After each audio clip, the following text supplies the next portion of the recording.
What's going on, folks? Welcome back to Your Lake Fork Guide. It's Wednesday. That means it's Guides Night. We're rolling solo tonight. We're going to tell you the very best way to catch Lake Fork bass. Give you some good old fishing tips, top secret guide stuff tonight on Guides Night.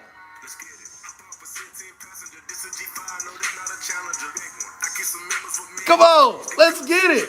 Cheers, y'all.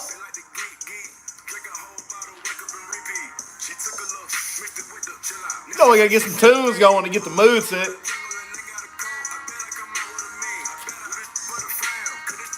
Little different type of tunes tonight. You know what I'm saying? I actually really like that song. That song will always have a special place in my heart because that was my son Ty's walk-up song the last year I coached him in baseball, which was last spring, before he moved on to high school. Yeah, that song's special to me. Love that song. But it's not typical, but it's a good song. It's got a good beat, good vibe to it. Hey, this is like, we're coming into like maybe the most fun time of year to go bass fishing. Like everywhere, like Lake Fork, but also like everywhere. Topwater bite coming around, winding bite, swim jigs, chatterbaits, little swim baits, square bills. All that's happening. We're going to explain all that to you, how to capitalize on that and more tonight. We are rolling solo tonight, man. Listen, it's a hard thing to coordinate with people, and especially when you don't do it till an hour before showtime. So rainstorms this morning made it. Some of the guides start late, so guys are still on the water. So I'm going to be rocking y'all solo tonight on the tips. No Cody, no David, no Mike, just me. That's okay. We've been doing it that way for a long time. We can do it 1 week. We'll get them boys back next week. So one thing I do want to talk about is spawn over. I've been hearing a couple people say, hell, spawn's over. They're done spawning. But no, they're not. Oh, no. They are definitely not done. So here's everything that's happening. I need to take a big swig of this before we... Cheers, y'all. Get the brownie cup. Hold it up. Drink. Y'all know the drill. Drink it down. There is still plenty of bass spawning. There will be some new ones pulling on the new moon here in a couple days. So by this weekend, there'll be fresh ones. And there's already some that are still really fresh and easy to catch. Like, you just got to go to the right areas. There's plenty of fish. Even in some of the more northern parts of the lake, there's plenty of fish spawning. So there's definitely, bass spawn is still happening. And we'll talk about that in detail. Shad spawn is happening. Happening full go shad spawn right now. We'll talk about that in detail tonight.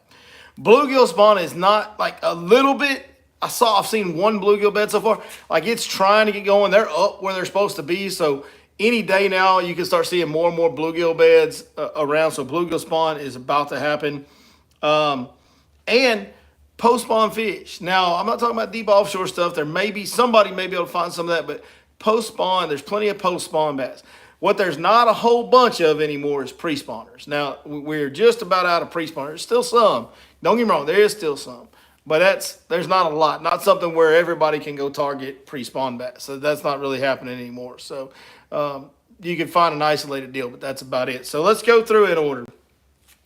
First of all, before we go any further, thank you to every single one of you guys that comes in and watches these on Wednesday nights. I know we missed last week. Last week was the first Wednesday that we missed since we started doing this. That was on me. I got tied up with my kids' baseball stuff and the team. You know, you guys know me, I coach the team. So practice ran long. We have batting cages on Wednesdays, and we ran a little late, and I had to take 2 of them home that don't live right here in town. And anyways, don't need all the labor pains to show you the baby. My bad that we weren't here last week. That was on me. The guys were ready to roll. I wasn't. This week, here I am, and they got hung up on the water. So it's kind of some of those logistics. We'll still do the best we can to get to you every week. All right. So do not go into Lake Fork right now thinking that bass spawn is mostly over or it's only happening on the very southern reaches of the lake. Absolutely not. You can go wherever you have enough visibility to see them, which is pretty much the whole lake right now. You can go find spawning bass, even on the northern end of the lake. There's still some left. For sure. There's fish top to bottom. The key for me right now, and this is going to be hard for you guys as weekend anglers, is I'm having to get away from the areas that are getting fished for, that have been fished for, or that have been fished really hard for a while now. Like where these spawning bass have been getting boat after boat after boat on their head, flipping at them. They're still there, and you can still find one that's ready to go and wants to bite every once in a while, but you have to pass so many up. There's so many of those, good quality fish, 4 and 5 pounders. but they're just really hard to catch. They're going to take too long. You're not going to be able to get that many bites because you're going to take way too long to catch that 1 4 or 5 pounder. So what I found, and I just figured this out yesterday, I went to a completely different area, way away from everywhere that I'd been sight fishing, and I really was planning on going up there. Here was my thought: I was going to go to a northern area of the lake, get one of the areas that starts spawning early, get away from all the sight fishing traffic, and I was going to go target post spawn fish and try to get an area that had more post spawn fish. I went up there, and lo and behold, right away, I just went and looked just to kind of verify and make sure, and right away started seeing bent fish, and they were fresh and they were easier to catch. 4 or 5 flippers at times. So much better production there. So, and then followed it up. Like, it's much better in those areas where those fish have not been getting sight fish for nearly as much. So think outside the box, go to some areas you normally wouldn't go to and look. And when you find spawners in those areas, they'll be much, much easier to catch. That is the deal for sight fishing and targeting spawning fish. It's just getting away from, like everybody knows the south end or the southern half of Little Caney, everybody loves the sight fish there. And there is plenty of fish up in those areas. But they are getting their heads pounded and have been for several weeks now. And most of those fish in there are hard to catch. They're real skittish. And it's a lot easier if you get an area that doesn't have that much sight fishing specific pressure in it. Makes a huge difference. It's all the difference in the world right now. So that's a big deal. That's the key to sight fishing. Get away from the traffic. Go find the ones that are easy to catch. Number 2, shad spawn. The shad spawn right now is it's real iffy, man. Like, the shad are spawning for sure. You can go see it. It's not hard to find, not real hard to find a shad spawn every morning right now. It's pretty easy to go find some shad flicking on the surface doing their thing. The bass aren't always there. We still have so many fish spawning and so many fish that are what I call immediate post spawn, where they're still in those spawning areas, even though they're done. They're fry guarding, or it's a female just hanging around the grass and the bushes up shallow. She hadn't really pulled out yet. There's just not a whole bunch. Like, in some areas you can get it right. Like, some areas you'll pull up on a shad spawn and you'll whack them, but then the next morning they may not be there. Or you go to a different area the next morning and see some more shad spawn and there's no fish on this one. So the shad spawn is very hit or miss. It is happening, but it's very hit or miss. If you find shad spawning, your various topwaters are working, your smaller spooks, your poppers, your buzz baits, anything you can throw on top that's small and looks like a shad. If you're on the thread fin spawn, that's the deal. You can also, if you don't have a lot of vegetation, you can go square bill. If it's on a clay bank or rock bank, square bill.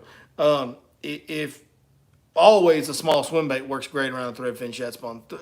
Anything that's about 3 to 4.5 inches and mimics a shad is going to work fantastic around that shad spawn. And here's what I will tell you. If you pull up on shad spawn, the shad are spawning, and you've made 10 casts and you ain't caught nothing, you need to move, because the bass aren't there. Like, if they're there on that shad spawn in a big way, you will find out immediately if they're on it. So it doesn't take long to find that out. So don't waste a bunch of time trying to force fish to bite because you see shad spawn, and there may just not be any bass of significant amount on that shad spawn. And in that case, you're wasting your time. All right, bluegill spawn. Bluegill spawn's happening. And this kind of coincides. Well, it's not really happening yet. It's just, but there's a bunch of bluegill or brim up shallow right now, like very shallow around the areas of bass been spawning. We're starting to see more and more and more of those little dudes running around. And I have seen one bluegill bed, so some are trying to start spawning. For that deal, it's real simple, man. Get you a Texas rig creature bait. Get it in any kind of green with flake that you want. Watermelon candy red is a Lake Fork, really good color for all the years. It's one of my favorites. Baby brush hog, just any type of little creature bait's fine. But if you're seeing some brim up shallow, you can just kind of go fishing like you did in a pond when you were a kid. Pick your little pocket out, treat that like a pond, fish all the obvious cover if you're seeing some brim up shallow, and you'll catch some bass that are post-spawn bass that are just picking off those brim one at a time. Doing that. You can also swim a jig in those areas. A swim jig has been a really good bite on Lake Fork, really consistent. It works really good in a lot of the heavy grass and heavy vegetation. In some of these real shallow areas where these fish are, there is very heavy vegetation up shallow, whether it's emergent or submergent. So whether it's hydraulic coontail, whether it's pondweed, gator grass, whatever, like there's a lot of junk. It's just junk, fishing junk in the water. Those swim jigs are four-wheel drive of bass fishing baits. They go through it all. Weedless swim bait, same way. You can go shad, you can go white to replicate shad, or you can go bluegill colors, greens and browns to replicate those, and you can get bit either way. If the water's real dirty, I'm probably going to stick with the white just because it shows up better in that dirtier water. So that's where I'm going in that direction. So we're getting to that time of year, as you can tell. There's so many ways to catch them. Now let's talk about just that the fish that are around the brim, they're eating brim and going to be around the brim spawn, they are the post-spawn bass, like the immediate post-spawn bass. And that's what we have right now on the post-spawners. We have what I call immediate post-spawn. Like when we think post-spawn, some of us think about deep offshore structure. That's not really what I'm talking about. I'm talking about immediate post-spawn where they're still in those spawning areas, but they're through spawning. They may be guarding fry or maybe big females just hanging around those areas. They don't have any reason to leave. They've got brim. They've got shad. They've got cover. They've got oxygen. They got shade. They don't have to go anywhere. They don't have to go to the main lake yet, so they're staying shallow. There's a frog bite. A little of the frog bite's starting to happen a little bit. The yellow magic popping bite, I was holding up in the beginning, one of these. That one's done had the feather chewed off of it. It's worn down, but yellow magics are great right now. You can throw little small. I don't like the big spooks in the backwater areas, the shallow areas, and the spawning areas. I like the smaller spooks back there. Big spooks, I say, for the main lake point deal. But any kind of various top water can work right now. You can kind of catch them just about any way you want to. You can catch them on fluke, a wacky worm, a Cinco. You can just about, we're getting to that. And that's what May is. Like May is, I call May the month of millions because it's the best numbers month of the year, most years. You're going to catch more bass in May than every other month. That's for sure. Like that's pretty much guaranteed every year. You also can catch them more different ways on more different baits. Like you can catch them a million different ways on a million different baits and you can catch a million fish in May. May is the month of millions.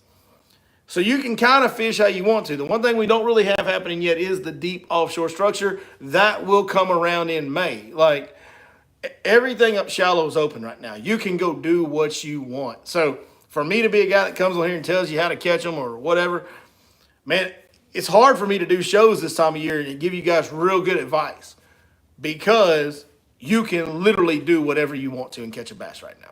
You can sight fish. You can topwater fish. You can slow down with a Texas rig and just fish it old school like we talked about. You can swim a jig.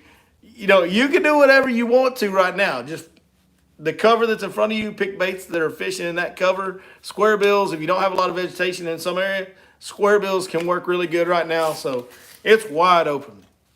Wide, wide, wide open. All right. Whew, that was a lot. Need another big swig after that. Here we go.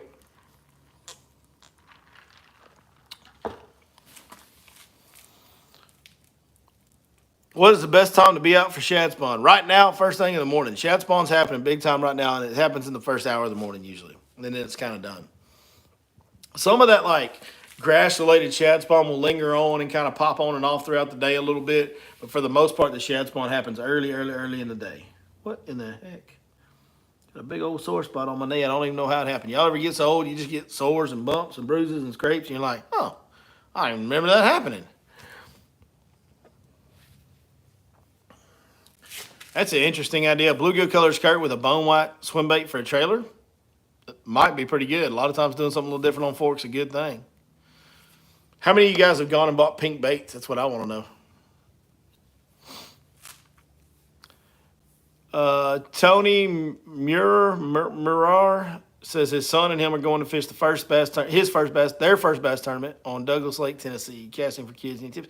I mean, I would imagine they're starting to spawn in Tennessee at this point. So, I mean, it's going to be, you know, outside fishing would be a good option. But targeting spawning bass, I don't know. I need to know kind of what the water temps are in the lake and all that kind of stuff to give you real good advice on that.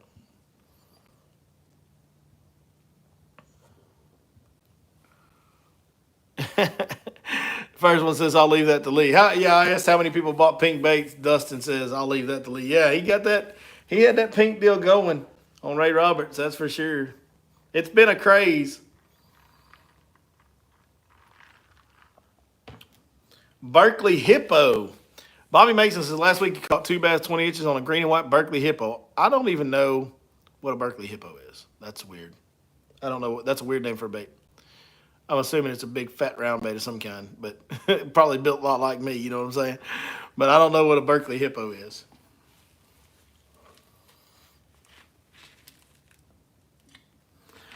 All right, listen, I need y'all now. It's just me tonight. Y'all got to pop these questions in here. Y'all got to pop these questions here. All right, so I know this is completely this is going to be some kind of like a carp or a whatever. But Cody Mays is saying he caught a lake record today on fork. So I can't wait to hear the explanation on that because it was not a bass, obviously. Um, I'll be interested to see this.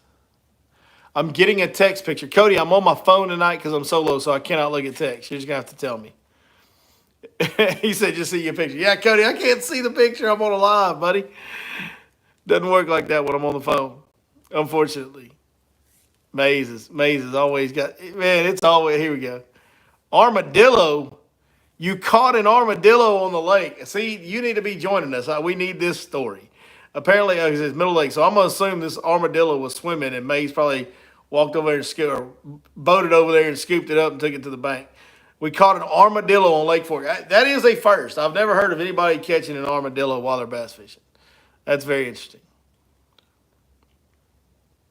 What are my 5 biggest fish this week? Oof, I don't know. I don't know.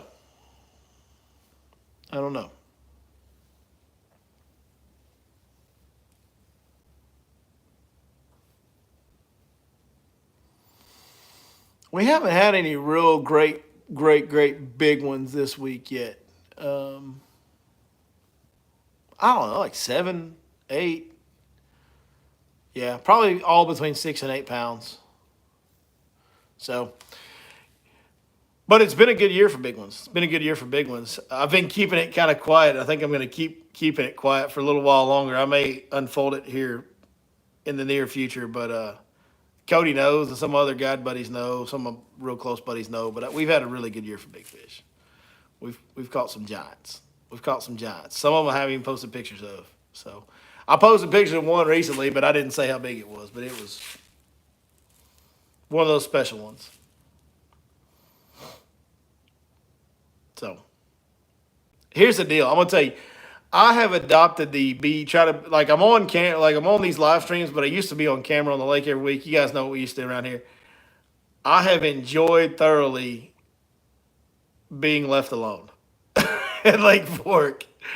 I did not realize, and it's not you guys, it's other guides. I did not realize how much it would make a difference if I just quit posting as much and not talking about the bigger fish that we catch and not posting all the fish pictures. I mean, I've got hundreds of fish pictures in my phone from this spring. And I don't post very many of them. And it makes my life a lot easier. It really does, man. It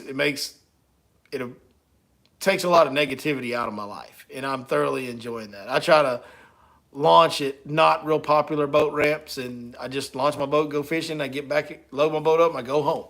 I don't hardly ever step foot. If I step foot in a tackle store or marina, it is at 6:30 in the morning before I launch, and I'm in and out of there in 5 minutes to buy something I need for the day, and that's it. That's it. And it's something I don't even want to talk about because it's not worth giving them the credit or the time to even talk about it. But there is a lot of nonsensical, bad stuff that happens around Lake Fork when you're a fishing guide and you're very much in the public eye. Like there's some very immature people running around that lake, and it's very unregulated. And there's a lot of dudes that think they can get away with whatever they want, and they treat you bad and they do bad things. And there's a lot of negativity, and you can put blinders on all you want to. You can only ignore it for so long it gets to you. So I've been staying clear of that, and I would like to continue to stay clear of that if I could. So it's been a really enjoyable year so far this year. You know, the fishing's been good. It hasn't been just the best ever, but it's been good. It's been really good, especially since we got out of pre-spawn and in the spawn. The spawn has been very good. So I'm enjoying it. And we're catching them. And if you guys want to go on a guide trip, you need to holler at me because we do have some openings in May. Like we got some openings coming here in a couple weeks that I would like to fill from a business standpoint. And all I can tell you is the fishing's real good. It's very good. We're catching them. So come on out. Berkeley, Chapo. Okay, Chapo. Yeah, Chapo's good. Pat Underwood said, I never wanted to catch an armadillo. I've never wanted to catch one either. That yeah, I'd have liked to seen that go down. Just an armadillo struggling to swim across the lake, and old Mays went to the rescue. We saved a bass the other day. We have, everybody's heard of this or seen this on video somewhere, but seen a big one, about a 8 or 9 pound bass was out there floating belly up, and I was like, man, that's a dead fish. And when I got over there closer to it, it was barely moving its tail. I was like, hey, that fish might still be alive. And so I netted it and got it in the boat, and sure enough, had a big old brim about the size of your hand or bigger, and it was turned sideways, lodged in there where it had it all the way in, but it was turned sideways before it went down in its gullet. And so we had to get the pliers and get that brim out of there, and that bass swam off good once we got it out of there. So saved the bass's life. Cody saved an armadillo's life. That is a one of a kind. Just when you think you've seen it all on the water, you can never be sure of that, because I've never heard of anybody saving an armadillo. And the bass weaker says he hope you didn't kiss it, Maze. So hope you didn't kiss it.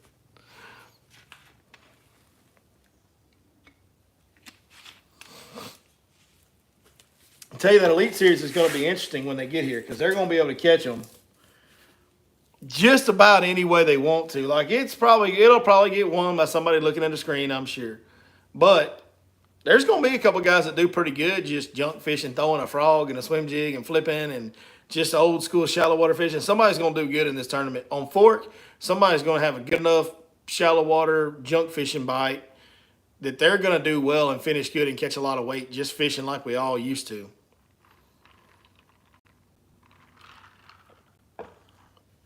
Maybe a Hackney or somebody like that will get on something good. Fork has not been all that kind of Hackney here lately. May hit Athens Friday morning. Are they still on beds out there? I don't know this for a fact. I have not been to Athens this year, but I do know that the smaller lakes wrap up earlier. So they very well may be done on Athens. I don't know. They could still be spawning.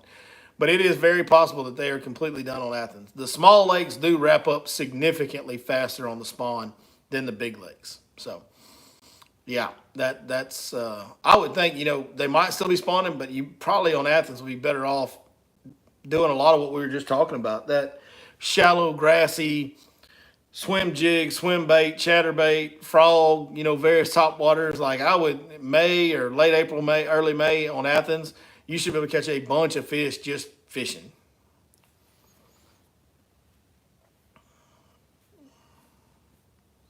Cody May says he's picking Stetson in the fork tournament. Yeah, maybe. He's good. He's good at everything, and he knows fork really well. He's always a threat at fork for sure. He's had some good finishes here, and he used to guide some here. So it'll be interesting to see if anybody from them gets that shallow, hard spot point deal going, because that shallow shell bed deal, there's not a lot of that happening this year. I think there's so much cover, so much, grass spread out throughout the lake. Everywhere you go, there's a little bit of grass everywhere. It seems to be holding a lot of fish back in those pockets and stuff and not really letting them get out on the main lake as much. So, it'll be interesting to see. It'll be interesting to see if that point deal is happening enough to where we see somebody shine on that, because we all know the last time they were here, like in this time of year, like it was late April, but Lee, had that big final day, that 42 pounds or whatever it was on that point deal, and Patrick Walters was in second on that shallow point deal. I don't know how much of a factor that'll be. I'm sure by then, a couple more weeks, there'll be enough out there, hopefully, that somebody, because that's the ultimate home run deal. Like, obviously, the 42-pound bag, that is the ultimate home run pattern if somebody gets on that. So, I don't know. We'll see.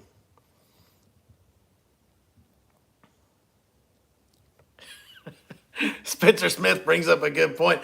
How shallow is Mays fishing to catch an armadillo? It's a little shallow there, like negative foot. No, obviously he wasn't. He was in the middle swimming. So, but yeah, that's well said, Spencer Smith. I like that.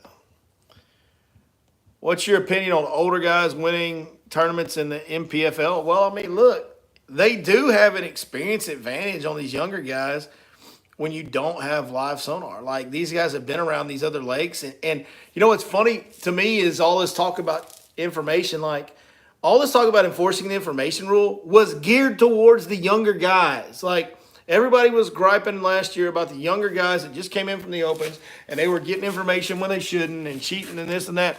And who's the first two guys that get popped for it? Two of the oldest veterans on the tour. Two of the guys that have been in professional fishing the longest. Um, that's who got popped. Well, all those years of gathering information is helpful. And now guys are not supposed to gather information to younger guys, so those older guys have an advantage, and the advantage they have is literally the illegal information advantage. That is the advantage they have on those guys. This whole Scott Martin deal and Matt Herron, like them quitting because they got caught with their hand in the cookie jar. I mean, I don't know the full story on Matt Herron. He was talking to his son, whatever. Like, you can't talk about that stuff. And Matt Herron, everybody that has done an interview about him says he's not one to try and get information. They think that was a bad DQ. Well, look, they may think that, but I personally know somebody that Matt Herron called to get information when they were coming here. It's a guide. So Matt Herron has definitely been breaking the information rule the whole time. From what I've heard, allegedly. Let me cover myself legally here in today's age. But yeah, I don't want to hear Matt Herron crying about what he quit because he got his hand in a cookie jar. And so did, man, like, I know people that know Scott Martin personally, and he seems to be a super nice guy. Every interaction I've ever had with him, super nice guy. There was always rumors about Scott. There was rumors about KVD on the information stuff. Like, there's always been rumors about that, especially when you're as good as Scott was for as long as he was. For him to get, I don't know, he's talking about somebody's coming after him. Like, it can happen. When you're a big name in the business and you have those rumors about you, like, people can target you. I don't know. Him quitting is not a good look. It doesn't look good. Like, I'm not accusing Scott of one thing or the other. Maybe he didn't, the whole thing with the lie detector and all that, and he took his own lie detector, and it's not a good look when you quit because you got caught. And maybe you weren't fighting a fair fight. I don't know. And I don't have any personal knowledge of Scott breaking information rules. Like, I say personal, I have secondhand knowledge that I trusted at the time for sure of Matt breaking that rule. And I know other veterans on the Bassmaster Elite Series that have come to me for information. And then I know guys that are adamantly not going to get information. Like, I can tell you, Jacob Wheeler is not playing around with that stuff. Like, Jacob Wheeler will not talk to me on the phone before they come to a tournament on Fork. Like, I wanted to do a podcast show with Jacob before the last time that Bass Pro Tour was on Fork, and he would not talk to me on the phone. He would text me, and in the text he said, I'd rather not talk until after the tournament just so nobody raises any questions. Like, he's very adamant about making sure he doesn't break that rule. So, and we did the show after. So, like, he's one that doesn't. I've had a bunch of conversations with Stetson over the years. I've never had any. He's never tried to break it. So there's plenty out there that are doing it right, but there's plenty out there that are doing it wrong, and they're not young guys. So, like, this whole thing where everybody was blaming all the young guys about breaking information, and we need to enforce the information rule because these young new guys, that's the only way they're that good. They're breaking the information rule. Wrong. Like, the first two that get popped are the old guys. So, whatever.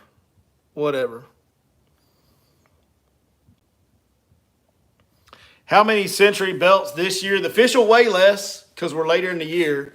The last time Elite Series was here last year, they were at the late February, early March time frame, so the fish definitely are going to weigh more. And when you extrapolate that over 20 fish over 4 days, a pound each makes a difference. And whether you get how many of those century belts were 120 pounds in late February, early March? Because all those ones that were like 110, they could catch the exact same fish now, and they're not going to be century belts this time because of the time of year we're in. So, how many century belts? I'm going to say 4. 4 is my over and under, and that's a good. I don't know if there'll be 5. There could be 5. There could be 10. But, 5 would not surprise me at all. 5 or 6 would not surprise me at all. But only having 2 or 3 would not surprise me either. So I think 4 is a good over-under on the number of century belts for the Lake Fork tournament that's coming up.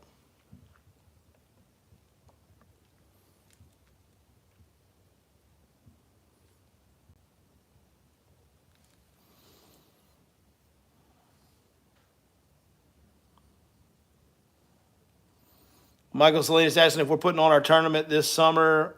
He has a vet that's wanting to. No, we did not do that last summer. Last year was the first year we didn't do it. I have some things that are taking place in my personal life that are just not allowing me to be able to do. Like, that's a big undertaking, hosting that event. It's a lot of moving parts of that, herding cats with a rope type deal. And we just, I hope to bring that back someday, but right now for me and what I have going on off the water, it's just not practical.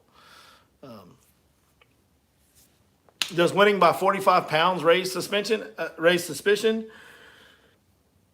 Not for me. Not for me. It doesn't. In that environment, like in that type of deal, like if you know how those rivers work, you can find one of those out of the way backwater areas that is just special and different than everywhere else. Like, that is a thing that can happen. It used to happen on Lake Palestine. Lake Palestine is not a big river, big, huge, expansive area like they were in. But Lake Palestine is kind of like the upper end of Lake Palestine is a river type of lake with backwaters.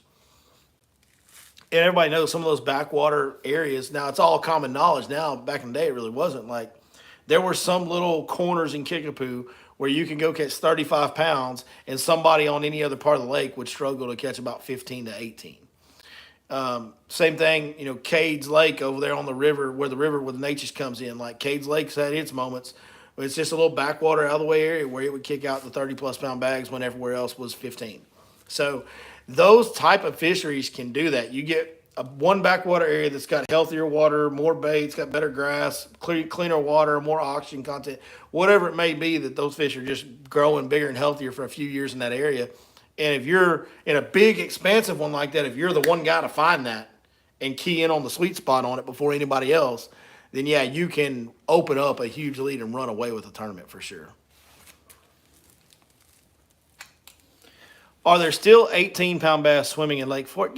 Yeah, probably some, no way to know. But, I mean, there's been some 15s and stuff caught. And here's the thing about Fork. The live scopers can't come to Fork and do what they do because the fish are in, number one, you can't cover the water you can cover on other lakes because of the timber. The fish also hug tight to the timber where it's harder to make them out. You're going to miss a lot of them. Like, you can be as good as you want to on live scope. Some of those fish are so tight to the trees, you're not going to see them. Unless you just randomly swim something by there and they come off the tree to look at it.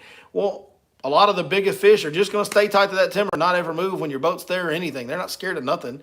They're lazy. They're just going to sit right on that tree. Like, that's one of the reasons, like, Fork is not kicking out all these share lunkers that other places are with live sonar, is because these fish are harder to locate and you can't cover the ground.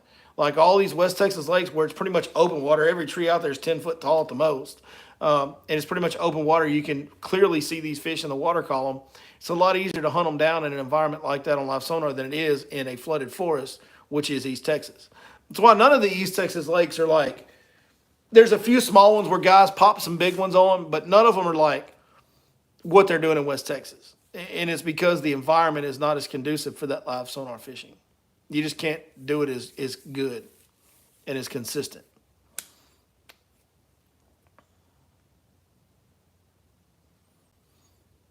So, yeah, I think there is. I mean, we've had guys, like I said, there was a 15-pounder caught a couple years ago at Mega Bass, and the guy was on a bed. Like, he caught a 15-pounder on a bed, which is pretty wild. When's the last time you caught a 15-pounder on a bed? Like a legit 15. Not one of these ones that we're going to take a GoPro extra wide angle picture of and call it 15 and wait on our boat scale where we can pull on the chain and do whatever we want. Like a legit 15 that was weighed on a certified scale. When's the last time one of those was caught off a bed? Maybe there's been one at Ivy. I don't know. Everyone that I know of at Ivy is live sonar fish, as far as I know. So, a bed fishing 15-pounder, that's the biggest fish caught off a bed anywhere in the state in a long time, as far as I know. So that was just a couple years ago. It wasn't too long before that. There was a 15-pounder caught just flipping a jig in 4 foot of water on a tree. That doesn't happen anywhere else. So if those are being caught in those kind of areas, yeah, there's probably some 18-pounders somewhere in the abyss of Lake Fork that we just haven't combed through it with forward-facing sonar enough to catch them yet. Has forward-facing sonar given you info that you never knew? Yeah, 100%, 100%. Yeah, so I haven't been using it lately. Obviously, we've been up there looking at them with this sonar right here, but while we're sight fishing for them when they're spawning. But was using it a lot more this pre-spawn than I ever have, and yeah, you learn a lot about their behavior. You learn a lot about where they position in the water column, which is different. Like there's a lot more fish in what I used to call no man's land than you would have ever imagined. A lot more fish in that 8, 10, 12 foot of water halfway down on a tree. Sometimes they're 3 or 4 foot below surface. Sometimes they're 6 or 7. They're just kind of out there in areas, do nothing areas, like no structure. They're just hanging around trees and suspending halfway down in that mid-range depth. And man, that stuff nobody really ever fished until like before live sonar. Nobody fished trees in 10 foot of water and just randomly went down a flat stretch of trees in 10 foot of water. That would have been the last place anybody would have told you to fish before forward-facing sonar. And now they're out there, like they are out there, and it's a needle in a haystack to find them, and you can't go that fast on fork because of the timber, and it's a pain in the butt. So what I try to do is I try to stay around points and structure elements just to make me feel better and just kind of cover an area around those instead of just going down blank, like plain do nothing stretches. But every once in a while, I go down and do another stretch, and I start seeing fish. And it's like, God dang, maybe I ought to just randomly go wherever, right? It is, I'm still learning with it. It's overwhelming a little bit how much there is to cover and fork with all the timber. So I get why guys aren't doing as well with it at Fork as they do other places, or East Texas. Guys aren't doing as well with it in East Texas in general. One thing I will say, it makes you better at everything. Everything you do, you can improve by using forward-facing sonar, whether it's in perspective mode when they're real shallow, like now. Like this, here's what I'm interested in. Are we going to see the shallow point pattern on Lake Fork coming up here in early May? Is somebody going to get on the shallow point pattern using perspective mode on their forward-facing to just drive up to a point, nothing here, drive to the next point, nothing here, drive to the next point, oh, there they are, and then catch them? Because if you can not make a cast and determine whether fish are on that shallow point or not, you can cover 50 or 60 points in a day. If there's any fish on that shallow point deal at all, you're going to find them. And if you find them, they're there to feed, and they're big. It could be crazy. Like, it could go crazy. If somebody turns that live sonar into perspective mode and uses that to locate the shallow point pattern, and they hit on it, it could be wild what they catch. Could be.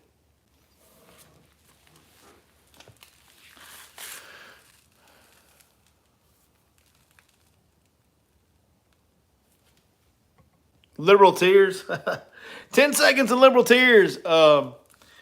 Man, I don't know that I got to do that anymore. I think they're getting plenty of that every day with this administration. It seems like they're a lot more than 10 seconds. It seems like pretty constant tears from the left right now.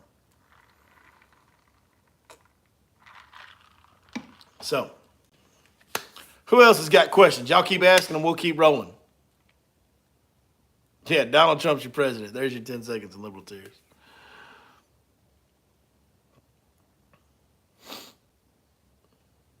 Cody Mays is showing off the East Texas education. He spelled neck K-N-E-C-K.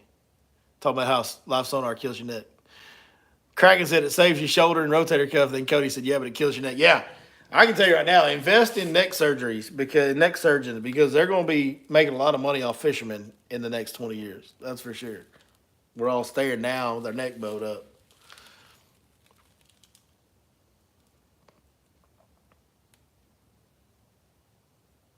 I just want to see if y'all thought the screen had frozen or not there for a second. All right, man, we're all out of questions. You guys drop something in, I'll answer it again. If not, we will wrap this thing up. A little shorter night tonight. Didn't have everybody to go back and forth. Although we'll try to get all the other guides back involved next week. Appreciate you guys for joining us.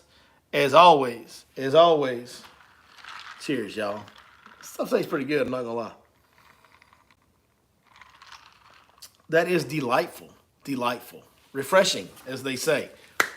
All right, guys. Thank y'all so much for joining us. As always, we'll see you next time right here on your Lake Fork Guide.